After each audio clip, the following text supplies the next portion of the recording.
नमस्कार, मैं सतवत अब्बास। आप देख रहे हैं डेमोक्रेटिक न्यूज। सिवान के सराय ओपी थाना क्षेत्र के चापढाला पर स्थित एक जमीन पर अवैध निर्माण कराने से परेशान होकर जमीन के मालिक ने सराय डीआईजी मन्नू महाराज को कॉल कर मदद की गुहार लगाई है। आपको बता दें कि नगर थाना क्षेत्र के राजेंद्र नगर निवासी मैनेजर शाह के पुत्र रोहित कुमार ने बताया कि चापढाला के पास उनकी जमीन है जिस पर असामाजिक तत्वों के द्वारा जबरन कब्जा किया जा रहा है। इसकी सूचना उन्होंने स्थानीय थाना समेत सिवान के तमाम बड़े अधिकारियों को दी, लेकिन इन सब के बावजूद असामाजिक तत्वों का अवैध निर्माण का कार्य नहीं रुका, जिसके बाद उन्होंने तंग होकर सारण डीआईजी मन्नू महाराज को इसकी सूचना दी। वहीं सूचना मिलने के बाद सारण डीआईजी की पहल के बाद उस जमीन पर अवैध निर्माण का कार्य रुका। रोहित ने बताया कि 1993 में उनके पिता ने उस जमीन को खरीदा था, लेकिन अब उस जमीन पर कुछ असामाजिक तत्वों के द्वारा जबरन कब्जा कर लिया गया है और धमकी भी दी जा रही है। इसके लिए कई बार उन्होंने स्थानीय थाना और अधिकारियों को सूचना दी, लेकिन अवैध निर्माण का कार्य नहीं रुकने के बाद उन्होंने मन्नू महाराज से मदद की गुहार लगाई है। तब सारण डीआईजी की पहल के बाद वहां काम रुका है। रोहित का कहना है कि जो जमीन पर कब्जा कर रहे हैं वो आपराधिक प्रवृत्ति के लोग हैं और उनकी हत्या भी करा सकते हैं। साथ ही वह जिला प्रशासन से न्याय की गुहार भी लगा रहे हैं। सर, समस्या ये है कि हमारा एक ज़मीन चापढाला के आगे 10-50 कदम आगे मेरा ज़मीन है। वो ज़मीन हमारे पिताजी ने 1993 में खरीदा। लगभग 30 साल से हमारे पास ज़मीन हो रहा है। उस पर बाउंड्री भी था मेरा। 4 दिन से ज़मीन पर कब्जा चल रहा है। एक आपराधिक किस्म का आदमी है, नहीं जानते हैं कौन है, कहाँ है। वो तो ऐसे व्यक्ति हैं कि वहाँ जाने पर ज़मीन पर देखा जा रहा है तो 20 आदमी 25 आदमी वहाँ हमेशा मोटरसाइकिल से खड़े रह रहे हैं। वो वहाँ जाने के बाद और धमका भी दे रहे हैं, तुम यहाँ पर क्या करने आए हो, ये मेरा ज़मीन है, ये मेरा ज़मीन है।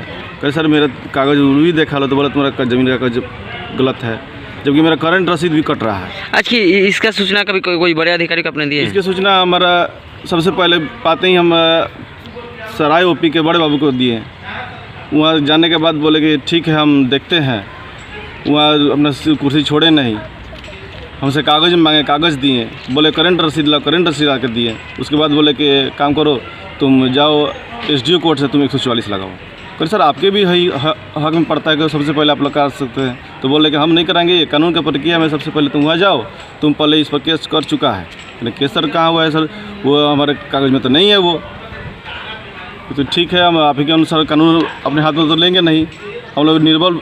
अच्छा, मन्नू महाराज के पास भी फ़ोन किए थे? मनोज महाराज के पास फ़ोन भी किए थे। क्या आश्वासन मिला था? वहाँ से आश्वासन मिला कि ठीक है वहाँ फ़ोन कर रहे हैं, बात करें, क्या रिस्पॉन्स है।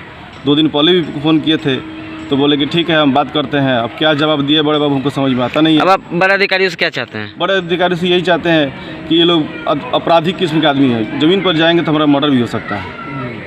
हम तो झगड़ा लड़ाई करेंगे नहीं, ये अधिक से अधिक यही करेंगे आपराधिक बड़े अधिकारी से कि हमारा मदद करें।